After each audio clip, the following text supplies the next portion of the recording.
Loh, saya polisi, boleh meriksa. Kalau nggak mungkin tanggalnya, emang saya kenal kau.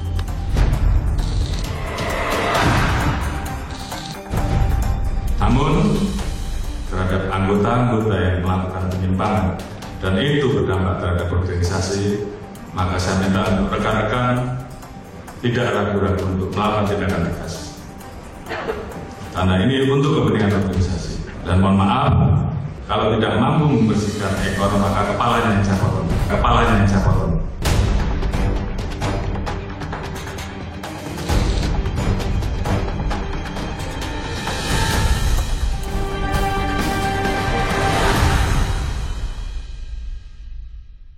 Pak Kapolri, banyak pertanyaan soal ketika Bapak Kapolri mengatakan pegawai KPK yang tidak lolos TWK atau tes wawasan kebangsaan itu akan diterima di kepolisian. Ya.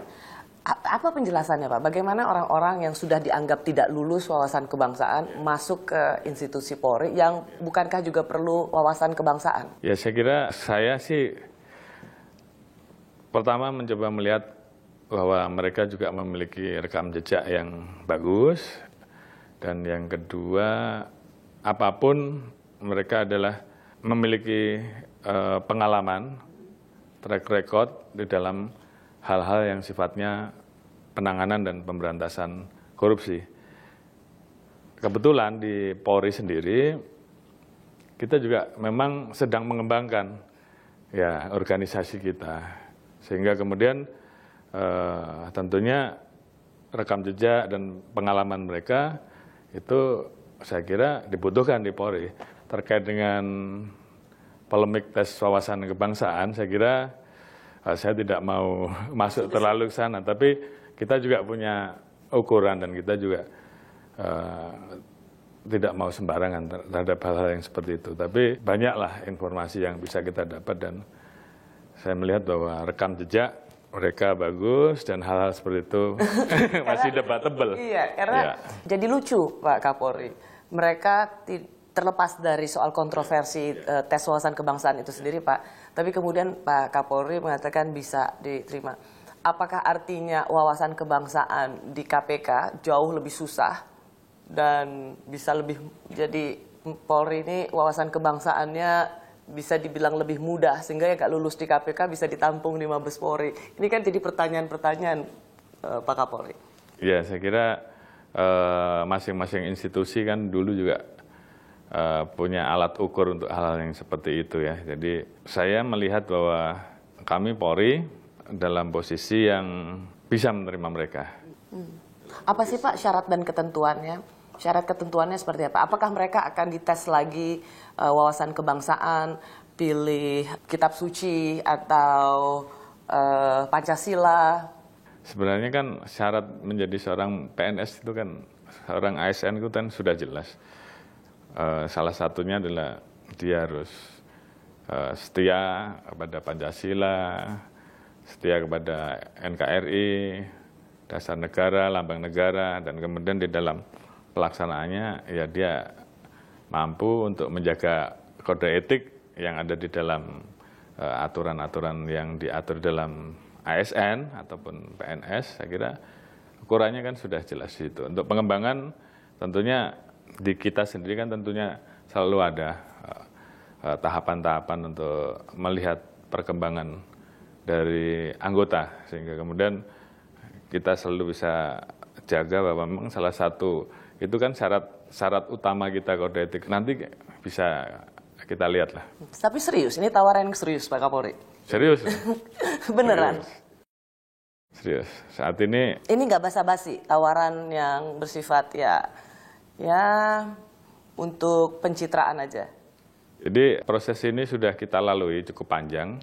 Semenjak dari beberapa waktu yang lalu saya mengajukan surat ke Pak Presiden dan kemudian mendapatkan persetujuan. Pak Presiden setuju ya? Ya, setelah itu kita diminta untuk menindaklanjuti, berkoordinasi dengan Menpan RB dan BKN, dan faktanya beliau-beliau juga kemudian mendukung. Setelah itu kita bicarakan harmonisasi dengan Kumham, sudah selesai juga. Terus kemudian kita koordinasi dengan Seskap, kementerian sebagai salah satu kementerian yang memang harus kita ajak koordinasi untuk hal-hal seperti ini, dan dari sana juga mendapatkan persetujuan. Sehingga kemudian saat ini kita sudah menyelesaikan Perpol. Perpol ini sebagai dasar kita untuk menindaklanjuti. Perpol apa itu, Pak? Peraturan Polisi, kepolisian. Ya. Itu memang harmonisasinya harus dilakukan antar kementerian. Dan semuanya berjalan dengan baik. Sebentar lagi kita undangkan dan tentunya setelah itu akan kita tindak lanjuti dengan proses selanjutnya, mulai dari pembekalan, kemudian pelantikan dan pengangkatan. Bapak melihat ada respons yang cukup baik, Pak, dari para pegawai KPK, Pak? Sampai dengan saat ini saya melihat bahwa kita sudah pernah melakukan beberapa kali pertemuan, walaupun sifatnya belum terlalu formal, tapi antusias dari teman-teman untuk masuk bergabung dengan Polri, saya kira cukup besar. Jadi mereka akan jadi apa sih, Pak? Penyidik gitu? Mereka kebetulan kami sedang membuat divisi namanya pencegahan ya. Saya kira dengan rekam jejaknya mereka yang sangat paham tentang celah-celah di dalam hal penanganan korupsi, kan penyelesaian dan penanganan korupsi kan sebenarnya tidak hanya penegakan hukum, tapi pencegahan juga merupakan bagian yang memiliki posisi yang harus betul-betul kita perhatikan. Karena semuanya kan berawal dari kebocoran. Kalau potensi kebocoran itu bisa kita hentikan dari awal kan tentunya tidak akan ada kerugian negara. Kemudian merubah mindset, saya kira mereka banyak memiliki kemampuan itu. Dan itu buat Polri juga, kita juga kemudian memiliki duta-duta yang kalau kementerian lembaga memerlukan, kemudian sekolah-sekolah juga membutuhkan adanya edukasi, mereka juga bisa kita berikan ruang-ruang di situ. Jadi mereka akan menempati divisi yang akan dibentuk di Mabes Polri sebagai divisi pencegahan yang memberikan sosialisasi tentang pencegahan, bagaimana untuk supaya memiliki akuntabilitas dalam mengerjakan satu proyek kebijakan gitu ya Pak Kapolri. Menutup wawancara kita terhadap banyak peristiwa yang terjadi pada institusi Polri yang dilakukan oleh anggota Polri. Apa yang menjadi catatan Bapak dan jawaban Bapak pada masyarakat Indonesia yang ingin melihat perubahan Polri? Dengan adanya fenomena yang ada tentunya banyak hal yang harus kita lakukan. Karena memang ini butuh proses, tapi tentunya saya juga memiliki optimisme bahwa kita semua yang berada di institusi Polri ini tentunya memiliki cita-cita bahwa kita betul-betul bisa menjadi polisi yang diharapkan oleh masyarakat. Tentunya memang banyak hal yang harus kita evaluasi, mana yang harus kita koreksi, mana yang harus kita perbaiki, mana yang kita harus berani mengambil langkah tegas, karena itu kalau kita biarkan akan merusak institusi, dan mana yang harus kita support, karena memang mereka pantas menjadi contoh-contoh teladan yang baik untuk institusi.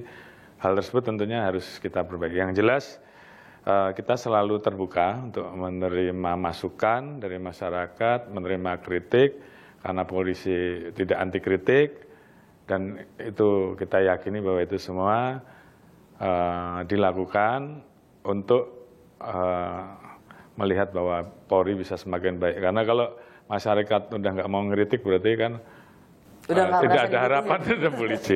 Jadi buat saya semakin banyak kritik, semakin banyak pengaduan berarti saya merasa bahwa masyarakat masih peduli terhadap polisi. Wow, itu cara yang baik menerima kritik. Ya. Kalau Kapolri bilang nggak ada yang kritik, malah jangan-jangan udah nggak diperluin lagi. Ya, kira-kira semakin seperti banyak itu. kritik, justru Ya. Pak Kapolri udah malah senang. Ya, dan yang paling penting bagaimana kemudian kritik itu kemudian menjadi sesuatu yang kita gunakan untuk melakukan perubahan. Ya, saya kira itu mungkin yang penting buat kita, sehingga kemudian fenomena yang terjadi selama ini perlahan bisa kita ubah, dan tentunya kita selalu ukur dengan survei mana yang masih kurang, mana yang harus dibenahi. Bukan dalam rangka mencari angka yang baik, tidak, tapi lebih dalam posisi sampai di mana kita bisa memberikan pelayanan kepada masyarakat dan mana yang harus ditingkatkan. Sehingga performa untuk betul-betul bisa mewujudkan Polri yang presisi lah, kalau bahasa saya begitu, itu betul-betul bisa kita wujudkan. Mungkin gitu. Baik. Terima kasih Pak Kapolri, Jenderal Polisi Listio Sigit Prabowo. Terima kasih untuk waktu yang diberikan pada saya di Kompas TV. Terima kasih. Apa kabar Pak? Salam sehat.